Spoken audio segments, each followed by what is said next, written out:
Okay, being 6 o'clock, I'll call the special planning commission meeting to order. May I have a roll call, please, Madam Clerk? President Weatherspoon. Here. Vice President Joe Kiriaki. Here. Ron Bachardy. Here. Amy May. Here. Michael Moore. Present.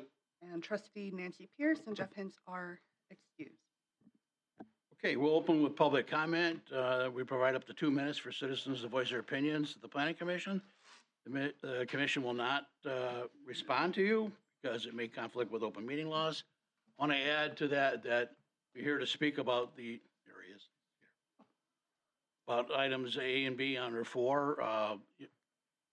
We're willing to listen to anything you have to say. Don't repeat what everybody else already said. Please, just say, I agree with them or something like that. But also, to have us not vote in favor of this, you must provide us a legal reason for your objection. So with that, anybody like to address the microphone?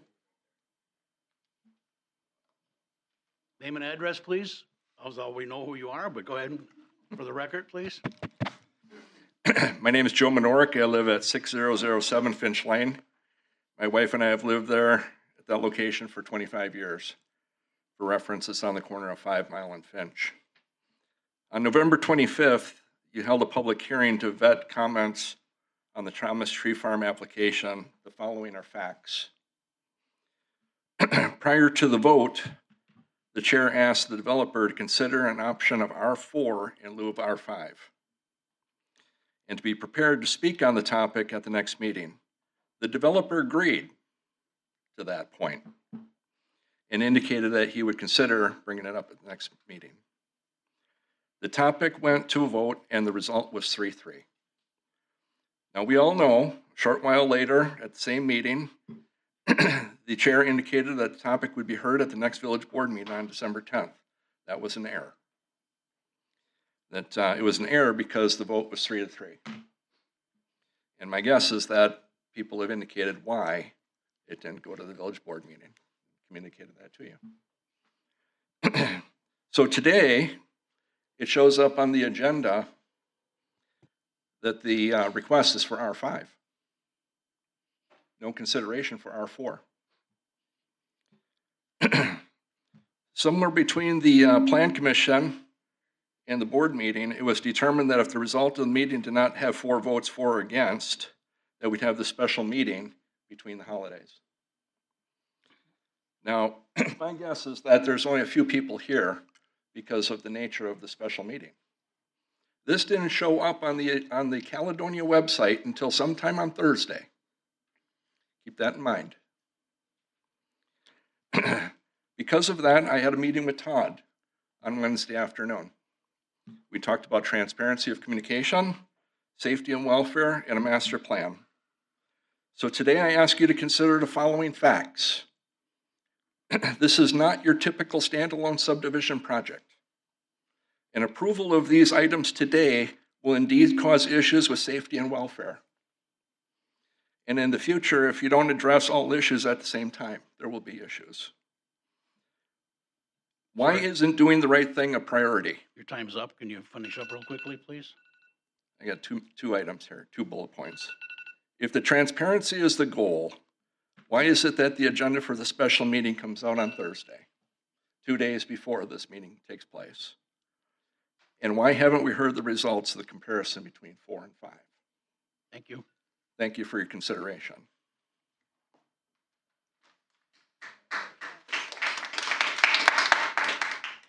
Anybody else?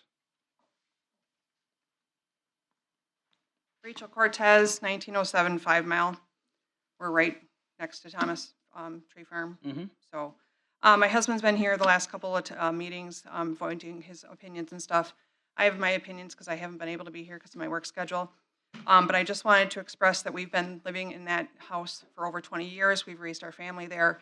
It was the respite we were looking for because we used to live in the city of Racine on a very busy street. We are not happy or pleased in any way, shape, or form that we might have a newer road that's going to go through 5 Mile because of the chaos that might ensue. We also are not looking forward to having construction being right across the street from us. We've enjoyed respite of the wildlife and the country setting that we so enjoyed when we purchased that, and we were we were somewhat assured by our realtor that residential living was not going to occur across the street.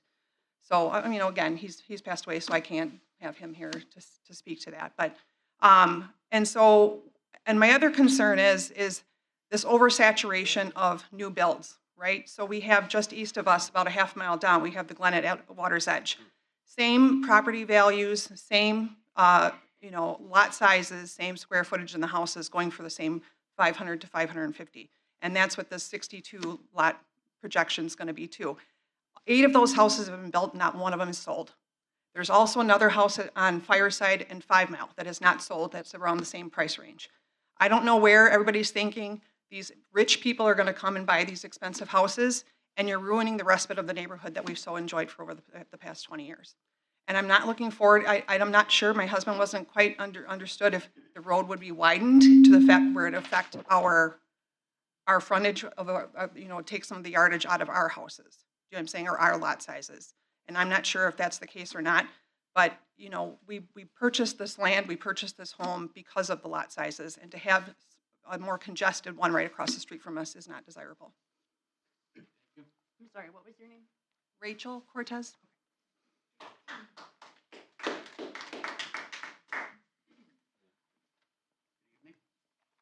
Janet Mrazek, 6020 Charles Street.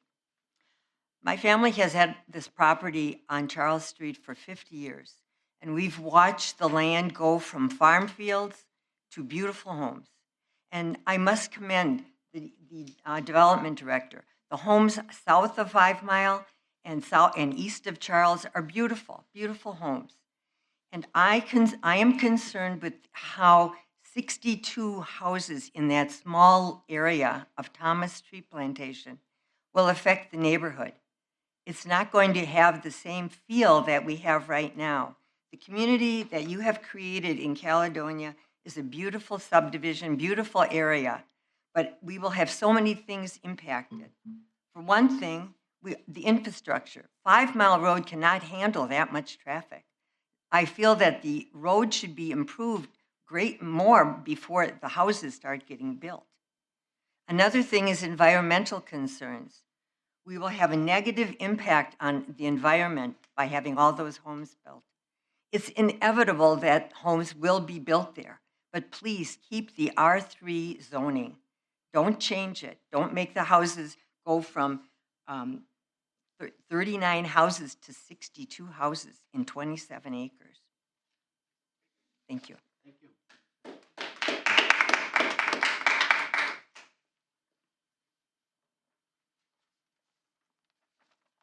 Hi, my name is Christy Heiser, 4116 12th Street, Kenosha.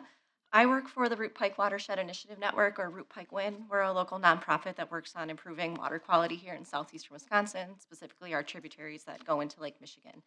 And our organization would like the Plan Commission Board and developer to consider a more conservation-minded development prior to rezoning being granted.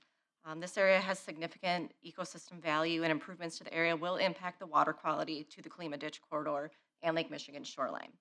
Our organization has previously proposed the restoration of this corridor with various stormwater management features, wetland restoration areas, and recreation connections. These elements are based on the Wind Point Watershed Restoration Plan, which has been adopted by the village previously. This proposed development will impact multiple priority recommendations in this EPA DNR approved plan from 2016. The first is Green Infrastructure Project number 18, which is identified as a critical green infrastructure protection area. This plan recommends incorporating conservation or low impact design standards into the new development plans. Wetland Project number 19, which is identified as a critical wetland restoration region. The plan recommends incorporating wetland restoration into future conservation style developments along Tributary G or the Klima Ditch. And finally, the Riparian Buffer Project TRG5, which is identified as a critical need for riparian buffer restoration. This plan recommends incorporating native prairie and wetland vegetation along the stream bank buffer. And this stretch is also identified as a priority for stream bank and channel restoration. Root Pike WIN is willing to help the village and developer find some win-win opportunities that address the stormwater infrastructure needs of any new developments. These recommendations are defined in the Stormwater Pond Playbook created by our organization that all board members and the developer should have in their possession If not, I would be happy to give you a copy at some point. And we strongly encourage the Plan Commission, board, and developer to revise the plan before rezoning occurs so that these valuable environmental factors can be incorporated into the design. Thank you. Anybody else?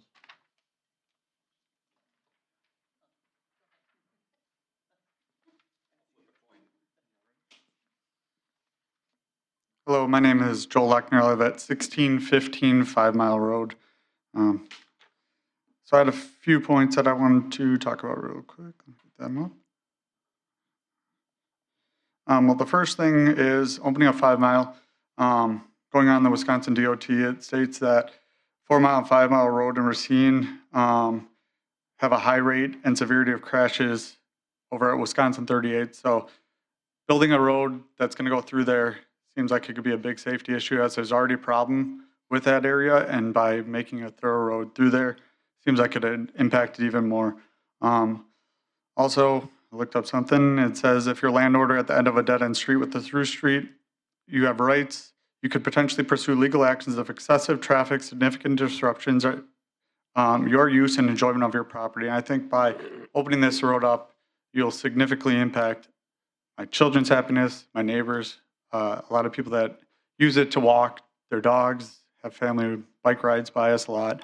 So I think there are some legal aspects that we need to look at to make sure that we're not infringing on the rights of the people that already have land there, so that we can continue to enjoy our property. Thank you. Joel. Come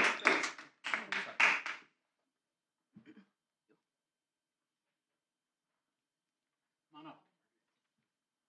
Be bashful.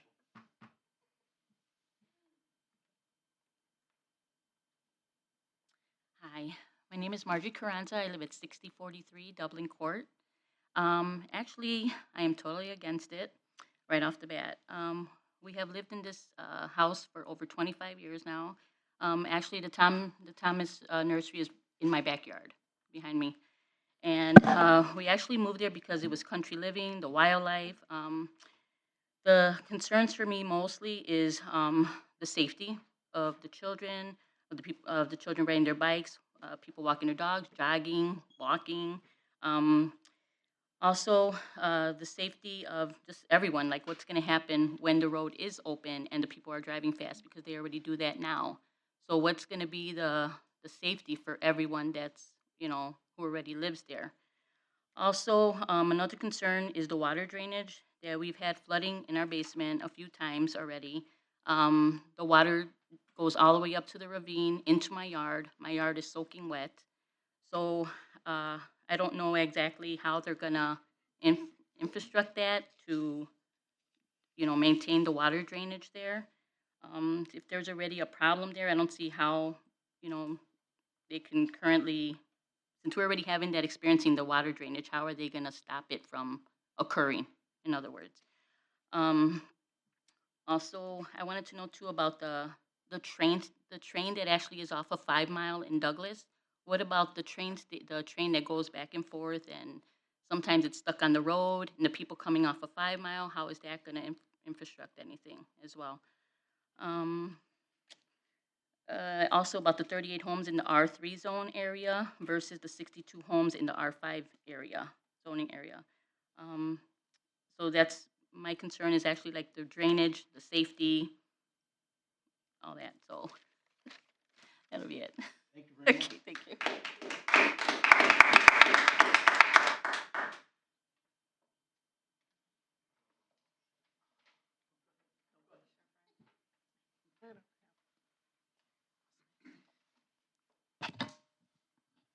See, we move this so I don't stand on the hole. Okay, all right. Leslie Shepardson, 1601 5 Mile Road.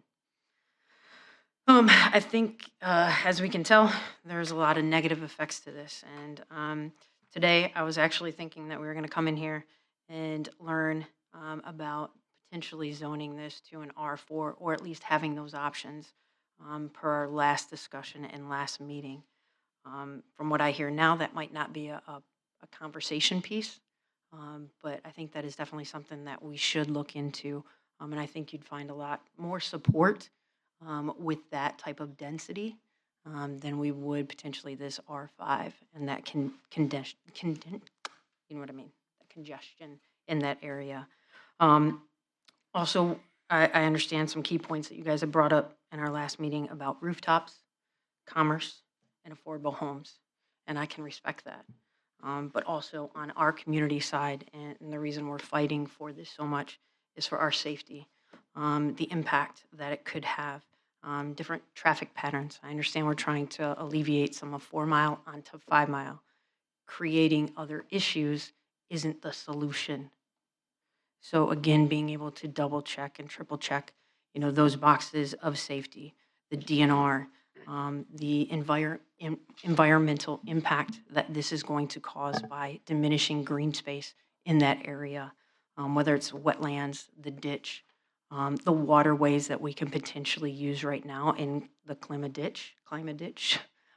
We might not have that if we put that through street, if we need that based on an R5 type of situation. I would ask again that we look at the big picture. You know, what's the long-term effects that this is going to potentially have on our community, the safety, the infrastructure, which I know that's kind of been in place a little bit, and what that road may look like. Again, somebody brought up the train. How does that affect that through street, that thoroughfare that we're talking about 5 Mile becoming? Sustainability, the pollution, which I don't think we've even touched base on, the amount of pollution that is now going to occur due to the decrease in the green space that is going to be coming through. So facts, concerns, they've kind of been presented. I would ask that we use a little bit of common sense now, because that's what we're asking from you. So also think about the impacts of the projects that get started. What happens if it gets halted? We look at Erie Street right now and what that mess looks like and how pretty that is not to Caledonia Village. And I'm sure the developers aren't going to like a project that starts and stops, and the financial impact that that could have and what that looks like on the Village of Caledonia. Thank you. Thank you. Appreciate it. Yep. Happy holidays.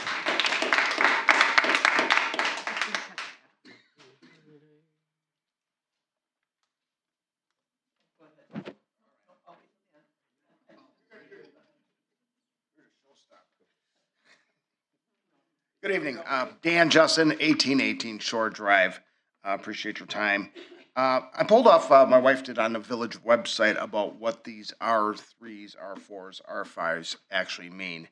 And on, I believe it was page 4 that you had on the planning thing, on paragraph 5, it says the parcels were to be increased to medium density R4, R5, RD1, including 21% green space. It would allow for a maximum of 52 R4, 70 R5 single-family homes, and 52 RD two-family homes. Never heard about two-family homes, and we've been to every one of these meetings. So this is something that you could have an agreement, you can have a gentleman's agreement with the builder, but who's to say once this zoning is changed, that that's not going to change? I don't think that was ever discussed. I know it hasn't been discussed because I've been to every one of these meetings.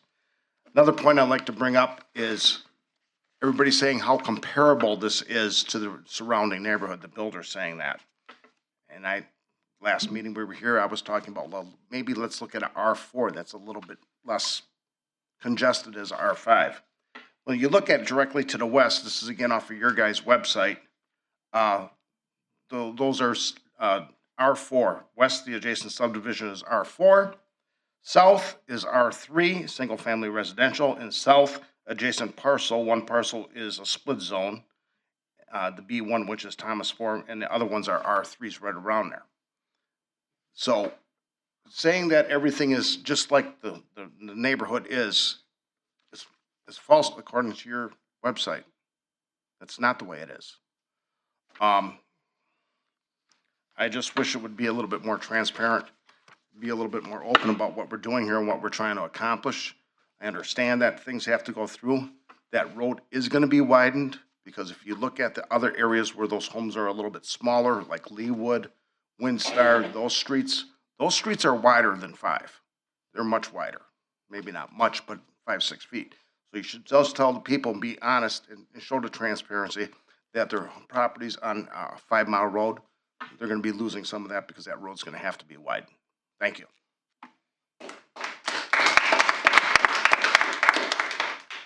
I think you're up, Fran.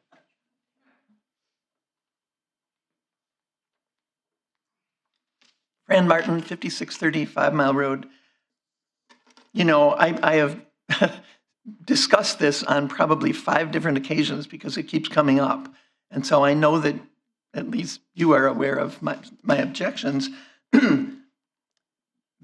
TID 5, which is immediately to the east of this, was opened 5 years ago. It has not progressed at all. A little bit on the west side of it, but nothing at all on the east side. This is going to be directly competing with TID 5. The village has significant tax money in TID 5. It's not pay-go. So if instead home sales are diverted to this TID 6, that's going to compete and knock out TID 5. That's going to hurt the closing of TID 5. So to me, we shouldn't even have been looking at TID 6 until TID 5 was at least well underway, and it's not. 5 years and not one home built in that area. So that alone, to me, is reason to not go ahead with this. Then my other deep concern is that for 2, 3, 4 years, the staff has been saying, let's do a waiver of the 40% requirement. We have a 40% open space requirement, and that was put in place with heavy input from all the people in the village because that was what they wanted. That was the look that they wanted. Some of these people have indicated they moved here because they like the rural atmosphere, they like the open space. We have never addressed it as a board, and I suspect that that's because it would require a public hearing, and that means that the public would come and provide input into whether should we have 40% open space in the watered and sewered area or not.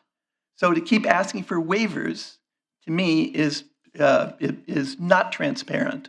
We should have a public hearing on that first, and then decide whether we should do away with it or tweak it or whatever, which we may do. I'm not saying we're completely foreclosed from changing it to some extent in some areas, but waiving it all the time without a public hearing on whether we really want it or not, to me, is not transparent, and I object to that. Wrap it up, Fran. All right, the 35% residential in TID 6 is the only thing in TID 6 is residential. So to me, it makes no sense. It was pitched to us as this will develop Douglas Avenue. We have no indication at all of any development other than, as the developers who came here and spoke to us said, maybe another Chick-fil-A or something. So that, to me, that is not a justification for packing all these homes in to say we need rooftops. These rooftops, even if all of them go in, are not going to do much at all for the commercial development of Douglas Avenue, and that's the basis for TID 6. So I'm not going to repeat a lot of what these people said, but I do have a concern about the traffic on 5 Mile Road, because these homes, as proposed, are going to front on 5 Mile Road with very little frontage. And so and we have no sidewalks, so you're going to have kids out there, people walking, kids riding their bikes with no safety measures at all. So in addition to everything, I agree with everything that everyone here said because I think they're correct. Thank you.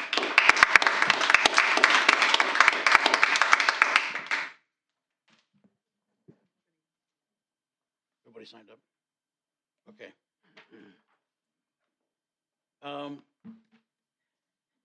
Okay, we're going to move on to item 4, continuing business, AA land use map amendment review. To consider an amendment to the village's land use plan map as part of a multi-jurisdictional comprehensive plan for Racine County 2035 for 2 parcels located along 5 Mile Road north of 1913 5 Mile Road, changing the land use category from low density residential to medium density residential to accommodate rezoning for the parcels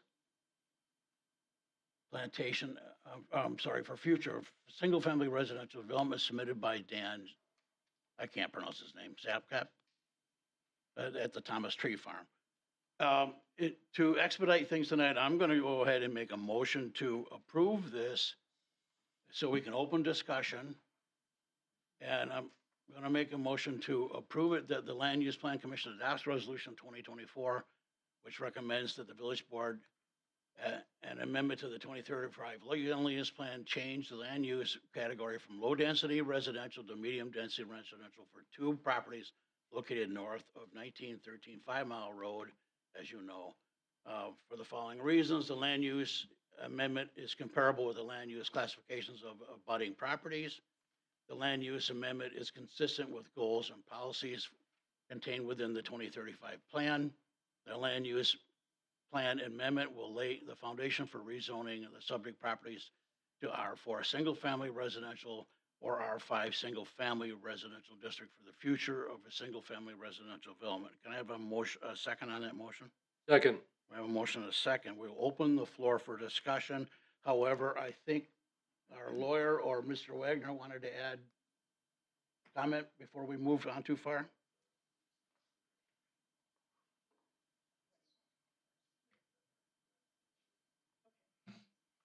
Okay, I Good guess evening, I'll Elaine, how are you? I'll go first. Thank you. Good evening, Elaine Ekus from Village Attorney's Office. So after the Plan Commission meeting at the end of November, our office was asked a couple questions about the requirements under the statute for action by the Plan Commission to act on a resolution addressing the comprehensive plan. And it is true that that's a requirement per statute. It's a requirement that the Plan Commission take action by a majority of the full Plan Commission, which means at least 4 of the 7. So there was a tie vote, 3-3. The applicant is entitled to some action on their application, and so we did consult with staff and said that, well, this is going to have to go back in front of the Plan Commission to address what their report is going to be. So whether that is a report that adopts a resolution in favor of the applied for comprehensive plan amendment, or whether that's a resolution opposing and recommending to the board not to approve it, there has to be a 4-3 vote on that, or at least 4 in favor of a resolution either way. So that was our advice back to staff in terms of procedurally what to do with this particular item. So I don't know, Pete, if you want to add anything else. In terms of timing, that's not a decision. That's not a legal question. That was a scheduling question by the village.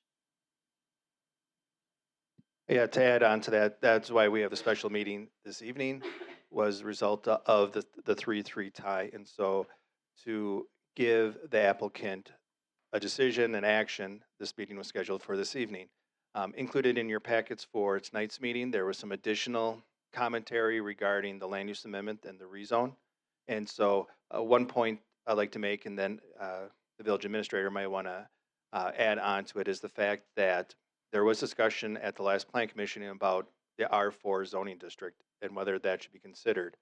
At that time, because there was a tie on the land use amendment, the rezone review was tabled, the R5, and there was questions about R4. And I'm kind of flipping between the rezone and the land use, and bear with me. The reason the medium density residential is being considered is because we didn't have a majority of the committee vote in favor or in opposition.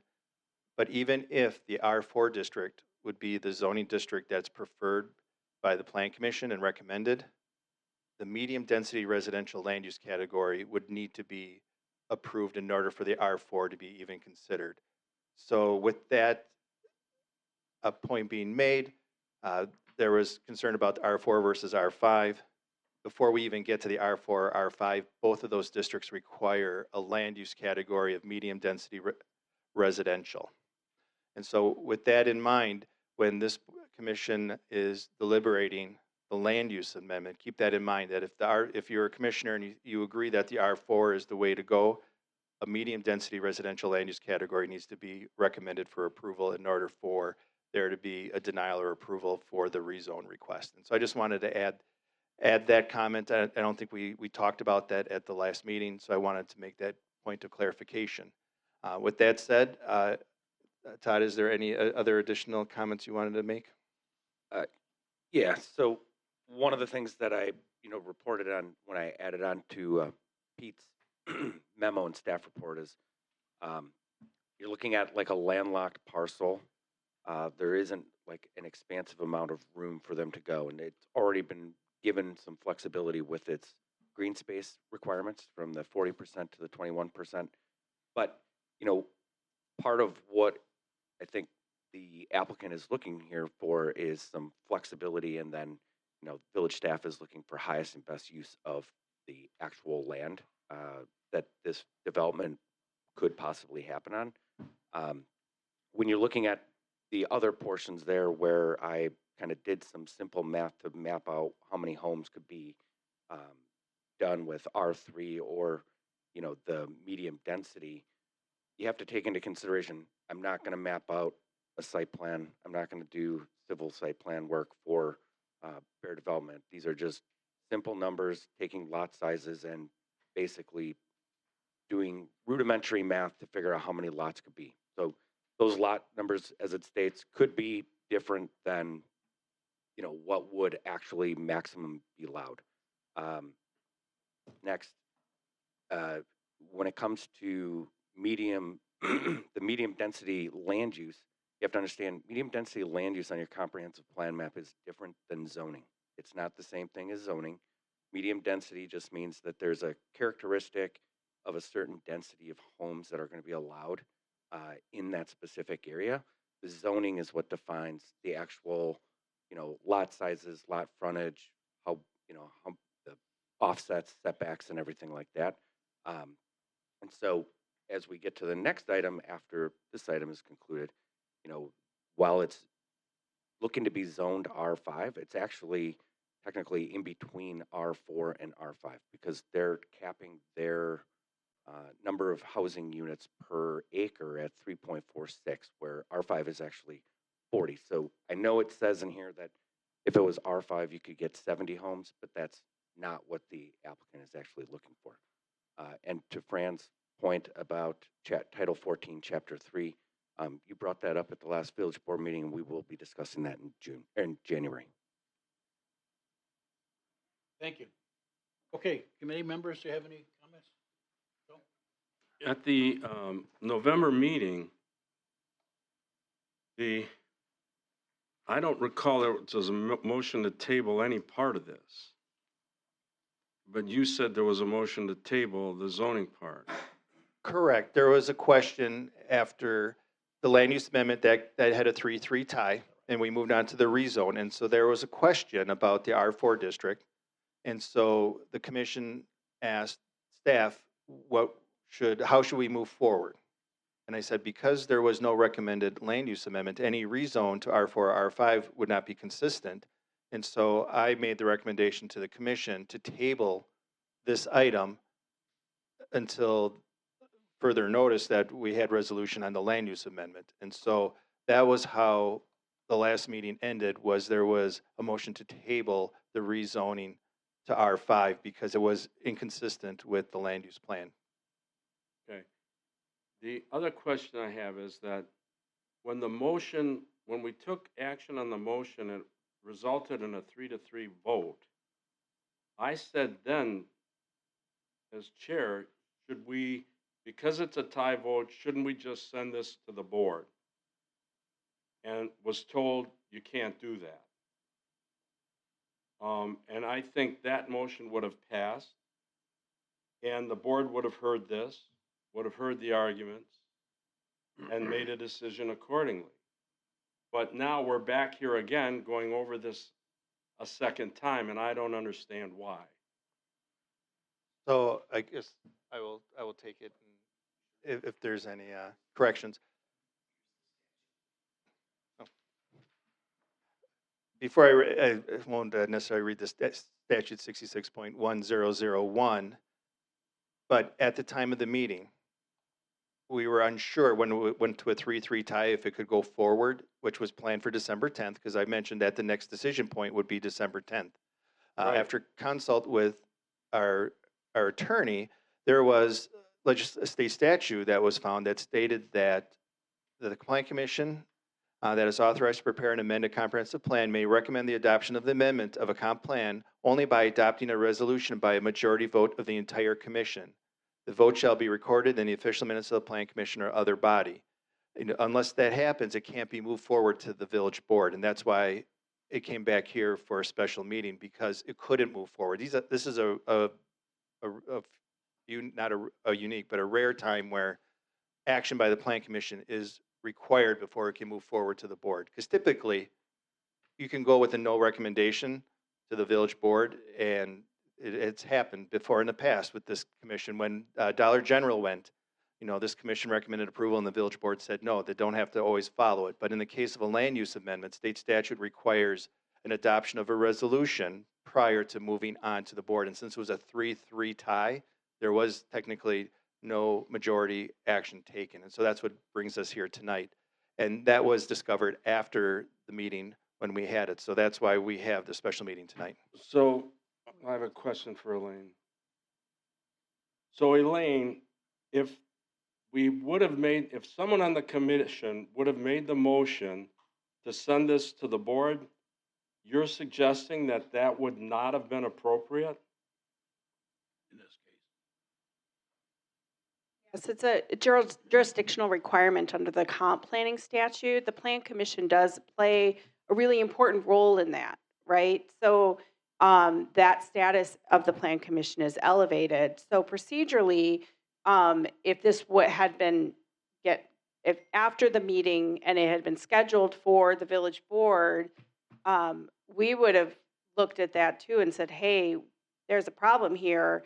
If it got recommended to come to the board on the rezoning, we would have recommended to the village board to refer it back to Plan Commission at that point in time. Okay, and then in your earlier comments, you suggested that in fact it takes a 4-3 vote of the Planning Commission to go to the board. We don't have 7 members here tonight. So how do we get a 4-3 vote? Well, if I said 4-3, I meant you need to have at least 4 people in favor of it one way or another, or against it one way or another. So you have to have a majority vote of the entire commission. It doesn't mean that all Plan Commission members have to be present for that, but it means that you have to have a majority, which is at least 4 of the 7, versus a simple majority on a lot of other types of business. Say you have 5 people here, a 3-2 vote can move certain kinds of other business forward. Okay, thank you. That cleared that up. You're welcome. Joe, I want to add, that's why I made a motion to approve, because it sends it to the board. Yeah, and I know we've done that before, and that's why I suggested at the last Okay. meeting, let's just move it to the board. And clearly, while I wasn't thinking about what the legal aspects of such a consideration would be, that in fact we would have saved everybody the amount of time and given the residents, the developer, every opportunity they had to make their case in front of the full board and get this over with. So that didn't happen, but can I speak on the motion now? Of course. Thank you. I want to suggest here that I've heard over and over again that this neighborhood is not suggesting that they not do any development here. They're in favor of that. They're just not in favor of 62 homes. And it seems we can't get to any resolution on those numbers. And I've heard arguments about why. First, that, I don't know if it's the first argument, but first, as far as I'm concerned, the way I want to speak tonight, one of the arguments was that there's a demand for housing in Racine County. Well, we're all aware of that. And we're trying to meet the demand for the increased need for housing. Fine. The difference between R3, R4, and R5, we're told that if to get the R5 economically, it wouldn't make sense to do anything less than R5. Financially, there wouldn't be enough profit in it. And there was discussion about whether or not there should or shouldn't be some numbers to back that up, some math for people to see and be able to consider. So far, we haven't seen any of that. So if we're trying to accomplish what we need in terms of increasing the amount of housing available to taxpayers in Caledonia, I think we owe it to ourselves and everybody in this community to at least look at the math and consider that math, if it does exist. And whether it's 39 houses or 62 houses shouldn't make a difference if the goal is to increase housing in Racine County and even in Caledonia. 39 is better than 62, and we're not going to get to the number, whatever that may be, overnight or in a week's time or at one meeting anyway. So I'm concerned about those things, and we don't have answers to them. And, you know, I've heard from the staff as well that the developer, and it even came up at one of the meetings when they met with the neighbors after the first time this came up, had made it clear that it was either R5 or nothing. And that too, again, does nothing for increasing the number of housing, the amount of housing needed in Racine or in Caledonia. So I'm still not convinced. But I'm not going to kid anybody here. We know this is going to go to the board, and that's where it belongs. And you all have the opportunity to discuss it there. And it would have been more timely than to do it tonight in between the time we met last, Thanksgiving and Christmas. So I think we just got to get it to the board and then let you folks address that board and let the board make their decisions accordingly. So if that's all we're trying to do here tonight, Tom, I guess I'm okay with that. But I'm not okay with all of the notions that everything is just hunky-dory in terms of what we need to do with this development in that neighborhood. Because I don't hear anybody singing Kumbaya out there. And we're not doing it up here. Thank you. Thank you, Joe. Yeah, I have a question, Peter, on one of the residents brought it up, and I caught it as well. The two-family, can you hear me? Under the R5, it does state two-family homes. What exactly does that mean?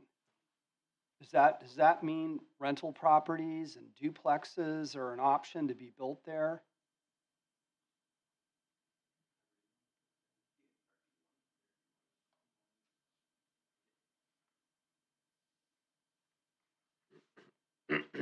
Yeah, RD1 is two-family residential district, so, I mean, it could be, you know, in other communities, sometimes you have 0 lot lines. You have 2 single-family homes with 0 lot lines, and, you know, you can do it that way. Otherwise, yeah, it could be a rental property. It could be an owner-occupied rental property. It could be, you know, just a housing unit where maybe somebody has their extended family live in close proximity, similar to like an ADU or. I mean, if I were to support this, I don't want to see rental properties built. And that's what I was going at before. Okay. Medium density land use is different than zoning. So what you're talking about right now is going from low density residential land use to medium density residential land use. The next part is the zoning, and that's where you would determine whether you're going to do R4, R5, or RD1. If they don't have RD1, they can't do two-family, single-family homes. So they're two separate things. They coincide with each other, but they're separate. Well, what are the developers' intentions? Do they plan on building duplexes and rental properties there? No, they're planning on doing single-family homes. But according to the R5, they'd have the option to do that? No, they would not have. R5 is single-family residential. The RD1, the reason the RD1 was brought into the report was that the RD1, R5, and R4 all fit underneath the land use category for medium-density residential. The applicant is not asking for RD1. The intent was, those are the different categories that fit under medium density residential, and for all transparency, we wanted to explain what zoning districts would fall underneath that particular district. That's not the case here. Also, as mentioned by Trustee Martin about TID 6 and incentives, the village does have some protection that if the commission were to grant R5 and they come back with something else, well, they would be more than likely requesting some TID 6 incentives to help for the cost of infrastructure. But if they do a switch on the village, we can say, well, we're not going to give you any incentive, which would probably economically jeopardize the project. So there are some protections in place that would keep it at the, I think if I remember correctly, the applicants here and could probably confirm, the average lot size, and this is going now down the rabbit hole of the subdivision plat, is 88 feet wide and a little over 12,000, I think 300 square feet in size. When you look at the R5 district, it's 10,890 is the minimum, which sounds like a random number. It's quarter acre. 20,000, which is in the R3 is 20,000, which is just under a half acre, and so it's R4 is third acre at 14,520. So it's off by about 2,000 square feet that we're talking about between the R4 and the R5 on average. And the applicant did come earlier in the year, gave a concept subdivision plat to be able to tell you this is the density that we're looking for, which is at 3.46. So even if we grant that R5, if they were to come and switch, that would jeopardize their incentives of any kind of TID assistance down the road if they were to do some kind of switch on with the village. So we do have, we have protections in place that could help the village not change what was originally talked about, the Thomas Tree Farm development. So again, tonight, two things are talking about: land use amendment, which was Agenda 4A, which is talking about the medium density, which is required if you want to have zoning R4, R5. There's no talk about RD1. That does fit underneath there, but is not being proposed. And then the other point is that for the next agenda item for a rezone, my words are spilling over each other. They're asking for the R5, so they have flexibility because they can't quite meet the 90 feet wide, 14,000 square feet. They're slightly smaller, so by giving the R5, they're going to have a little bit more flexibility with some of the pieces that don't necessarily fit. Those are the points that hopefully answered your question. Yes, Amy. With opening the door, with changing the, am I supposed to use this? Hello? There we go. With opening the door by changing the land use and saying we're not giving them the RD1 at this time, knowing that a subdivision takes 5, 6, we have a crash 10 years before they're full. We're opening it up where they could come back in 3 to 4 years going, I can't sell these lots on single family, aren't we? Then they could come back and go, we want to make this duplexes, and yeah, they might lose their TID incentives, but we've now opened the door for that? Did you open the door for switching it to medium density use? There would be consideration, but they would still be limited to the 3.46 as if the applicant's still the same. I'm not quite understanding the question. I'm more concerned of what happens in the future now that we've allowed the land use to go to this medium density. And yes, at this point, we're not allowing the RD1, but it could come up in the future now that we've opened the door by changing the land use. It would start this all over. Well, it would start the process over because they would have to come back with a concept subdivision plat if they were to come with something different. And then the Plan Commission would have the opportunity to review that and make a recommendation at that time in the future. So if we're going to play the speculation game, the applicant would have to come back to the Plan Commission with a concept subdivision plat that would have to comply with the zoning that's been approved. So if it's R5, it's still single family. They would have to switch it from R5 to RD1. And then the Plan Commission and the Village Board would have an opportunity at that time to scrutinize and make a recommendation if they wanted to make that change. So are you opening the door to RD1 with the decisions tonight? No, that is not the case. Because if they were to come back, they have to come through the whole process over again. And so the future Plan Commission and the future board would have say over that. Todd, do you have a comment? I would add on to what Pete is saying right there, that there will also be a development agreement that goes in association with any development that would happen here.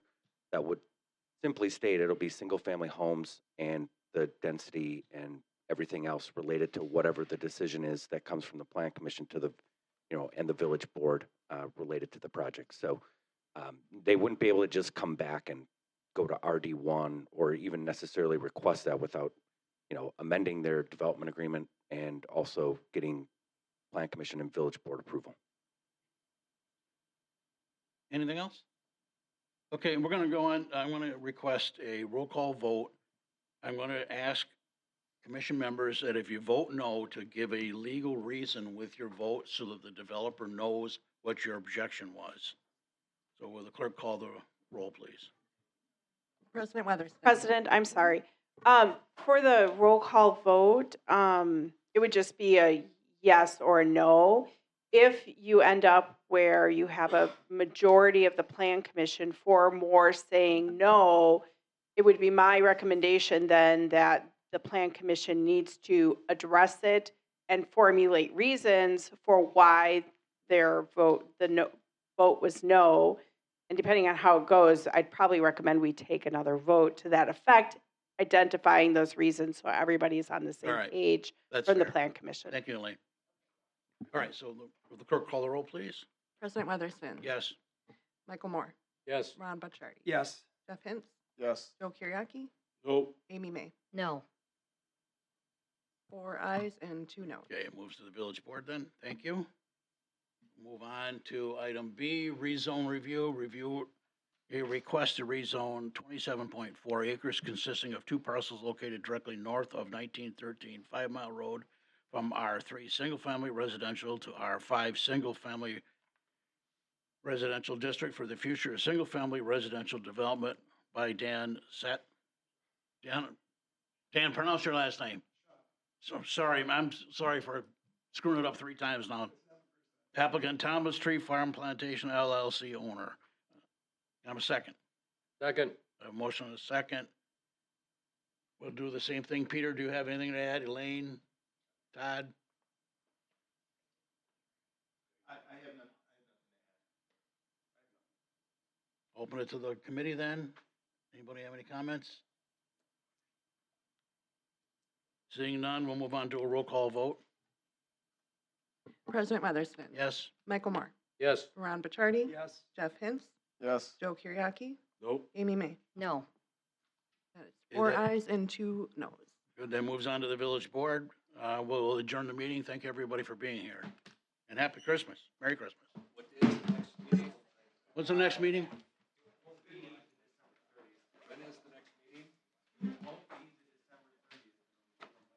Is TID 5 the one that's by the lake? TID 5, is that the one that's by the lake?